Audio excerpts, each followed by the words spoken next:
કેન્દ્રીય ગૃહમંત્રી અને સહકાર મંત્રી અમિત શાહ તાજેતરમાં નવી દિલ્હીમાં સેન્ટ્રલ રિઝર્વ પોલીસ ફોર્સ મુખ્યાલયની મુલાકાત લીધી. તેમની મુલાકાત દરમિયાન તેમણે દળની કામગીરી અને વહીવટી કાર્યક્ષમતાની સમીક્ષા કરી અને દેશની આંતરિક સુરક્ષા અને શાંતિ જાળવવામાં તેમની ભૂમિકા માટે પ્રશંસા કરી. અમિત શાહે પ્રધાનમંત્રી નરેન્દ્ર મોદીના નેતૃત્વ હેઠળ સીઆરપીએફના મહત્વપૂર્ણ યોગદાનને હાઇલાઇટ કર્યું. તેમણે નક્સલવાદનો સામનો કરવા અને ઉત્તર પૂર્વીય રાજ્યોને જમ્મુ અને કાશ્મીરમાં શાંતિ અને સ્થિરતા પુનઃસ્થાપિત કરવા માટે દળના પ્રશંસનીય કાર્યની પ્રશંસા કરી. શાહે ભારપૂર્વક જણાવ્યું કે સીઆરપીએફના પ્રયાસો રાષ્ટ્રની સુરક્ષા સુનિશ્ચિત કરવામાં મહત્વપૂર્ણ રહ્યા છે. ગૃહમંત્રીએ દળની કામગીરીમાં અદ્યતન ટેકનોલોજીનો સમાવેશ કરવાની મહત્વતાની ચર્ચા કરી.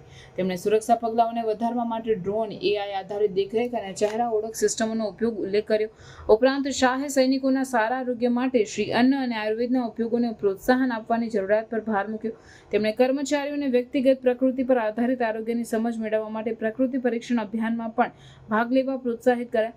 મુલાકાત દરમિયાન અમિત શાહને શહીદ જવાનોના પરિવારો માટે અમલમાં મૂકવામાં આવેલી વિવિધ કલ્યાણ યોજનાઓ વિશે માહિતી આપવામાં આવી, જેમાં સીઆરપીએફના સહાનુભૂતિપૂર્ણ નિમણૂકોનો સમાવેશ થાય છે. તેમણે દળના કર્મચારીઓ અને તેમના પરિવારોના કલ્યાણ માટે સરકારની પ્રતિબદ્ધતાને પુનઃ પ્રતિષ્ઠિત કરી. શાહે સીઆરપીએફની દૈનિક કાર્યપ્રણાલીમાં હિન્દી પ્રોત્સાહન આપવાની મહત્વતા પર ભારપૂર્વક જણાવ્યું. આ પહેલનો હેતુ કર્મચારીઓ વચ્ચે સંચાર અને સંકલન વધારવાનો છે, જે વધુ એકતાબદ્ધ અને કાર્યક્ષમ દળમાં યોગદાન આપે છે.